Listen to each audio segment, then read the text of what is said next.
Salem, Massachusetts, Akura Kulak has created a shop that people flock to for its custom scents. She combines natural ingredients to create house blends, scents of her own making, as well as custom scents for customers seeking their own wearable fragrances.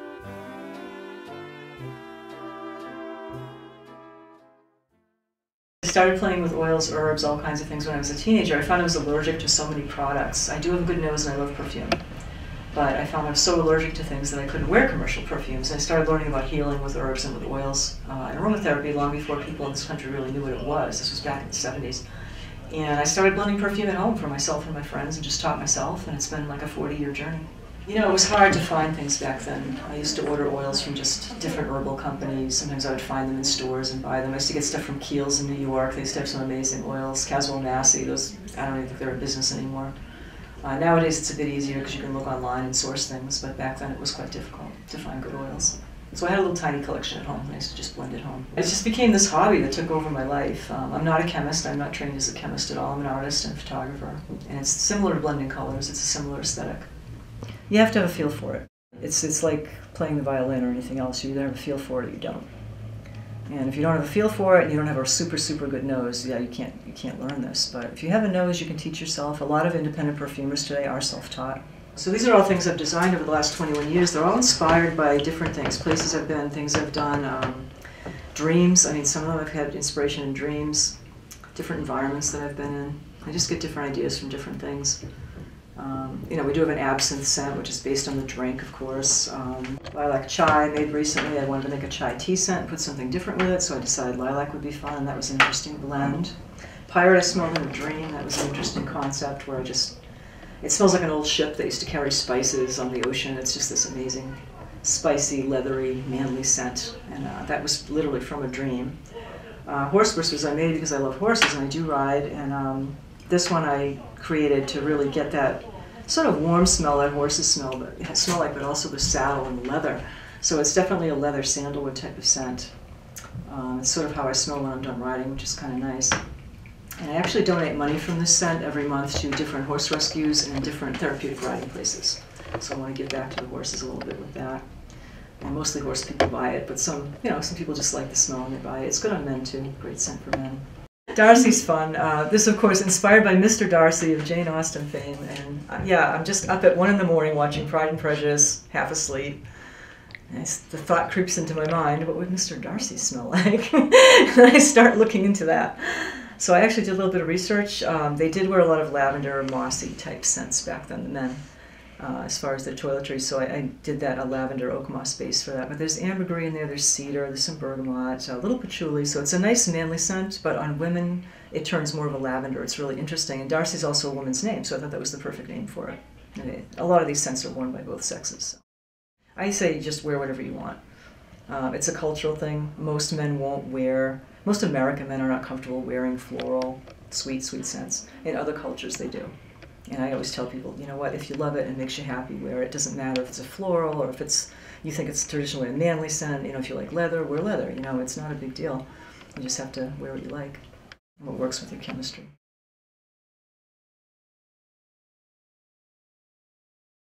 It's getting to be 50-50 now, isn't it? Yeah, I mean, when I started out, it was definitely more women, but I think now it's probably approaching 40 or 50% men, which is interesting.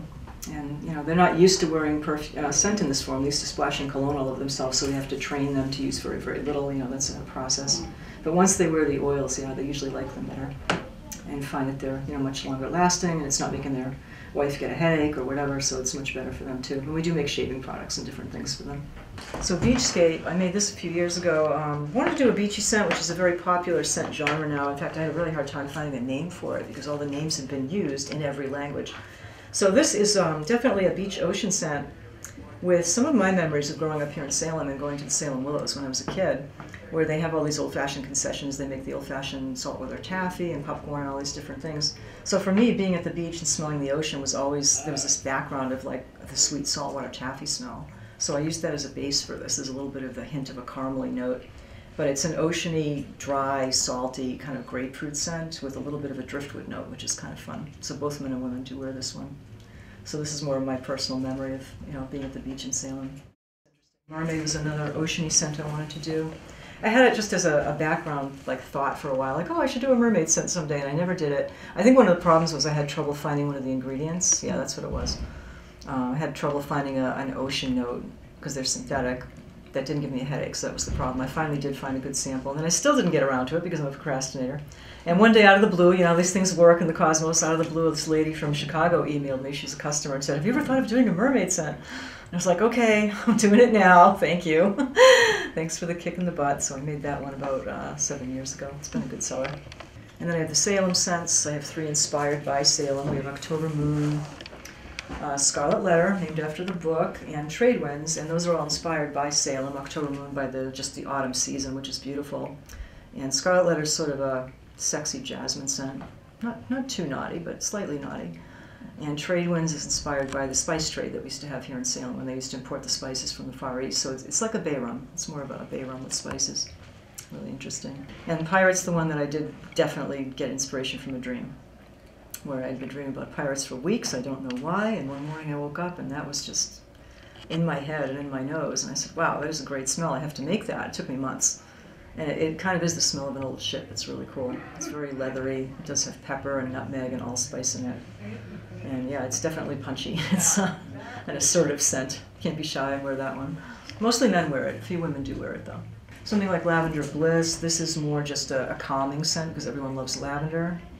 So I thought, you know, what can I put with lavender just to make a nice perfume? It's pretty simple. You know, that's a simple one, and people wear it just because they love lavender and it does help with their stress. So it's lavender with vanilla mostly. It does have some other ingredients. So some of them are quite simple. Some of them are very, very complex. Maydew is like a spring floral. It just smells like fresh cut flowers. That's pretty simple too. And then we have things like Witchfire, which is just crazy. That has like 200 ingredients in it. It changes every half an hour when you wear it because it just has so much stuff. You know, it starts out spicy, and you get jasmine, and you get incense, and it just changes all day. Both men and women can wear it. I balanced it just right so that on men and women it changes completely. That's really fun. So couples share it a lot for that reason. On men it's more of a campfire type of note, like incense thrown into a fire type of smell. And women, it's more of a spicy jasmine. And it is an aphrodisiac, so I hear a lot of stories about that one. It's got jasmine and patchouli and some other cool stuff. So yeah, people report to me that yes, it has a definite effect. So that's a popular one. These are about 52 scents that I've done over the last 21 years. And then we have 5,000 formulas on file for individuals that we've created, like Melissa. And we keep them forever in a database. Custom scents done by appointment because I'm not here every day. They have to come in and spend at least a half an hour to an hour with me. I work right on the skin. And I ask them not to wear anything, obviously. I mean, some people will come in wearing perfume, which is kind of a problem for me to work with. So I'll tell them no perfume, no lotion, no sunscreen, you know, because I have to work right on the skin. And it's good if they have a vague idea of what they want. If they have no idea what they want, they can spend all day in here because I have so much stuff and so many different, you know, literally thousands of combinations that we could make. So they have to have some idea of what they would like. And sometimes they come in asking for one thing and end up with something totally different, which is always fun for me. And they don't know how to describe them, I think. It's really funny. And everyone in America wants to smell fresh and clean. I guess that's the popular thing now. So they all come in and say that. Oh, I want something fresh and clean. And I'm like, oh, boring. And I'll start working with them, and 2 hours later they end up with a really dark patchouli scent, which makes me laugh. And I'll be like, okay, just to let you know, this is not light and clean. We really did a huge departure from what you came in and asked for, but they love it, and it's okay. But I think it's just, again, they don't know the vocabulary. They don't know how to describe what they like sometimes. Some people do. They come in, they're like, you know, I want to smell like my grandmother's garden in France when I was 5, and I can get pretty specific, but I do duplicate discontinued scents. That's a big job, but I can do it, and that's done by appointment as well. So what I do here, I'm making perfumes out of natural essential oils and natural fragrance oils, and I don't use alcohol generally. I don't use any toxic ingredients because of my allergies.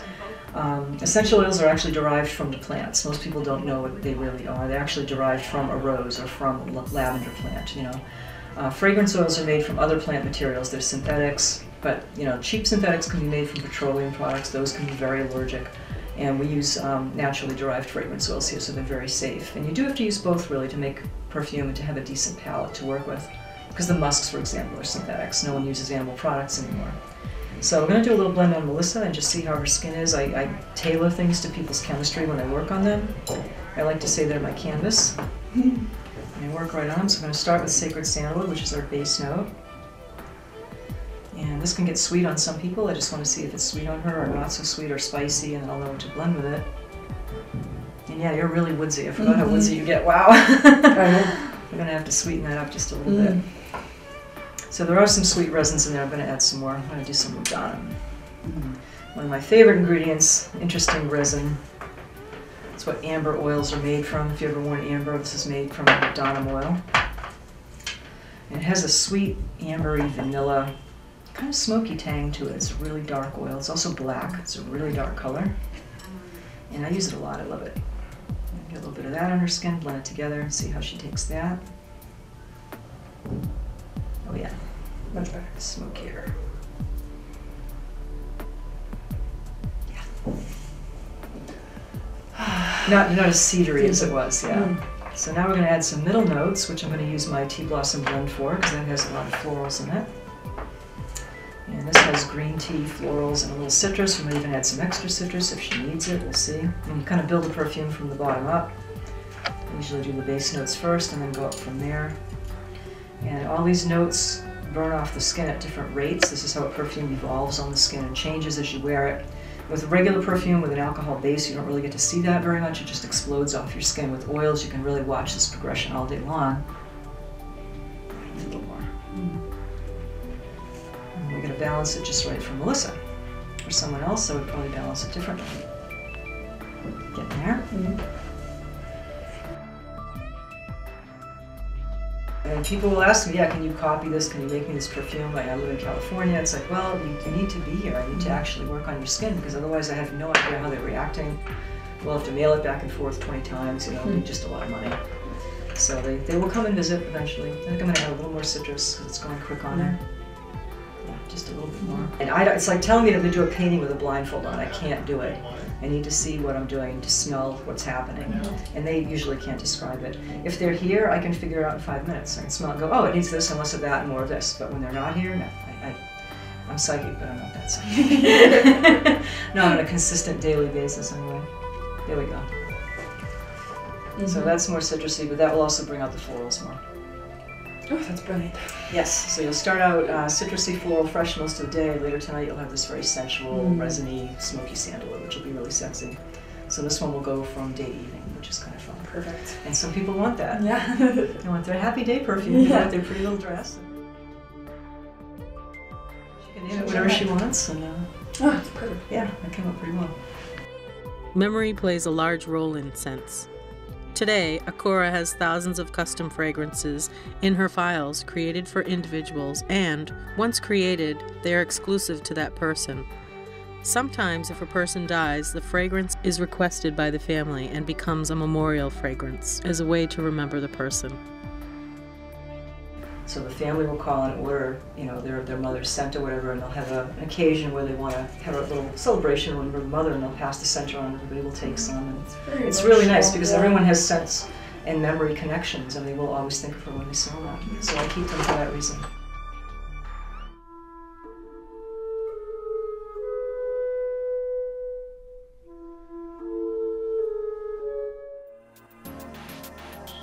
Lana Popovic is an author with a background in psychology and law.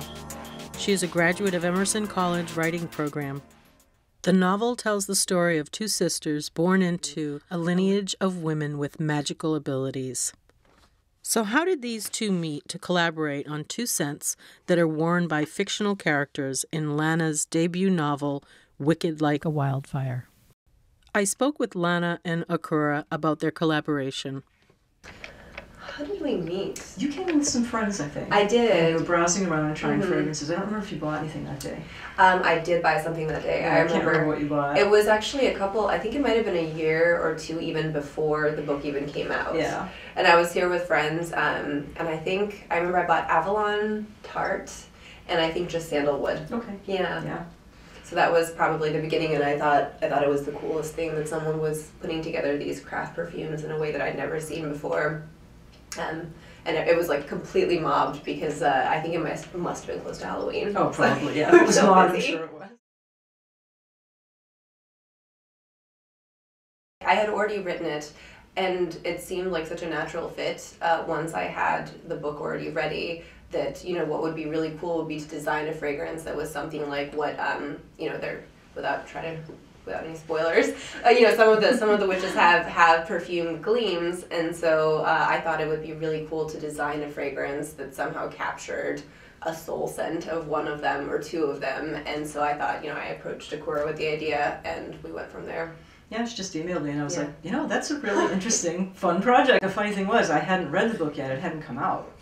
And she actually came down, because I hadn't read the book yet, I didn't know the characters, so she came down and spent a day here, and we spent a lot of time just smelling things, and she had a pretty good idea of what she thought they should smell like, as far as the vibe of the scents. With her describing the characters, I was able to just, work with that, as to how they functioned in the book, and who they were, and how they related to each other. I do work with that. The book has been hailed as sensory-rich, evocative, and entrancing, and highlights the mysteries of life, death, beauty, and the bonds of family. What better way to experience a novel that evokes scent, memory, and place than to sample 2 custom fragrances of the characters created by the author herself?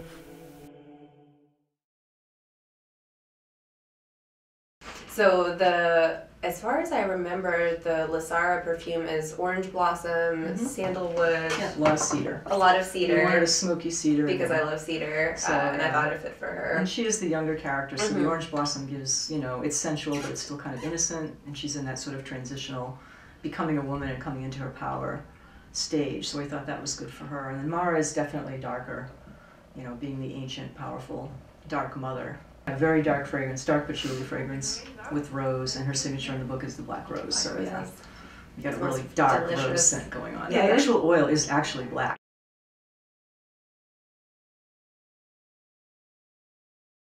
So does scent trigger emotion and memory? A study conducted at Brown University seems to indicate a correlation. They found that scent could activate a region in the brain strongly associated with emotion and memory. In the novel, 2 sisters, Iris and Melina, learn the history and magical powers of their family. The writing is evocative for the senses, in passages detailing the experiences of the siblings growing up in the seaside town of Montenegro. But is Montenegro a real place?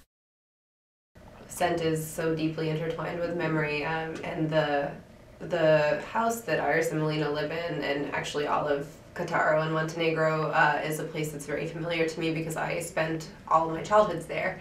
My grandparents had like a little tiny, little ramshackle, like whitewashed house by the river. Yeah, it was. I'm sure at the time it seemed very luxurious, but we went back to visit, and I was like, wow, that's it. Like, I can't believe that's where we lived. And I remember how it smelled. How we had an oleander in the yard, and there was a lot of flowers along the walk to the old town, and so I have very distinctive memories of what that smelled like. And that coast also blends evergreens with deciduous trees, and so there's a very interesting smell, like a mountain smell during the summer. And that's something that, as I was writing the book, I consistently thought about what things smelled like and what the bakery smelled like there. There's also a lot of flavor in the book, and those things are very, very closely aligned with each other. So thinking about the smells and tastes and trying to think about what they evoked for me and what they could evoke separately, how they could bring up images for people was something that I spent a lot of time thinking about. And since I love thinking about food, that part was really fun and easy. It sounds like a beautiful place. It's lovely, and it has this really magical aura. And for the most part, I'm not religious in the sense that I was raised Christian in a very kind of like casual way in the way that a lot of the post-communist kids were. But there's all these beautiful monasteries in the mountains there, and there's something to them that's just, it really feels sacred in a way that I've never felt anywhere else. So the whole visit was just me going to places that I was like, this can't possibly exist. And then you go and see it, and you're like, wow, that's incredible, it really does. And so when the book was published, a lot of readers were like, oh, this is a high fantasy book, a contemporary high fantasy book. Like, people actually didn't believe that Montenegro was a real place and that it looked like the way that it did. And all the artifacts in the book are real too. So that tapestry, it's Jacinta Kunovic Mijatovic is, I think, yeah, that's her name. So she waited for her husband for 20 years. And so she wove it, and then she went blind while she was weaving it. And then eventually I guess she was like also poor at that point, so she wove her hair into it. and it's beautiful, and it hangs in Our Lady of the Rocks. And it's serious just energy. Really, can you imagine? Yeah. I mean, it's really stunning She when you really see loved that. him. She really, I'm sure she Wow. must have, or maybe Yeah. she was just incredibly bored or something. One of the two. Yeah, I like to She think must that she have really loved him. There are deeper themes in the book which touch upon the notion of beauty and its subtle conflicting purposes of gift or curse. Probably for me, the foremost concern wasn't really exploring the relationship with death. It was the fact that there was an entire line of women who were beautiful and who were designed to be beautiful and who were intended only for this one purpose. And in some ways, it's really hard to get it. You know, when you say it like that, it sounds horrible and coercive and ridiculous. But in so many ways, that's exactly what we do in society to young women all the time. And so when you present it in this, fictional concept, it seems like an outrageous, awful thing. And of course they would want to be free, and of course they would want to shed those shackles. But in real life, that's not what happens most of the time. And so part of the purpose of writing it that way was to highlight that beauty by itself is not worth very much, or it shouldn't be. It's pleasant, it's nice, it makes us feel good to look at it, but it doesn't have substance. And so what the arc was meant to be was, okay, here we have this, we're beautiful because we're made that way, but who are we? What can we do with these skills? How can we create them into something that we can use as an instrument of will and agency? How can beauty be something that we create rather than what we look like? So that was part of the story that I was trying to tell. So the idea really was never to put beauty on a pedestal. It was to show that pedestal is faulty and it shouldn't be there, and that there's nothing wrong with appreciating beautiful things, but that's as far as it should go. In the novel, two sisters, Iris and Melina, learn the history of their family's lineage, the magical powers, and the curse it contains. The whole theme of death being intertwined with love or beauty, it's an ancient and very poetic concept. Or that death may need a companion. I think this is a very ancient concept and goes back to a lot of ancient cultures like the Greeks with the myth of Persephone. And it's been explored by other media and other books, certainly. I don't know, what's that bad movie? I'm trying to think of it. Meet Joe Black. That's one, and there's a few we others. We actually pitched it as that. It was. Did you? We did. Yeah. When we were pitching it, it was. We said it was Meet Joe Black meets Daughter of Smoke and Bone, which is a fairly prominent YA book. Yeah. Like, oh, Meet Joe Black. Yeah. So people really love that movie. Yeah. So yeah, it's not, it's an ancient concept, but I think she's done a really interesting twist on it, the way she's written the book. Yeah, it's really cool.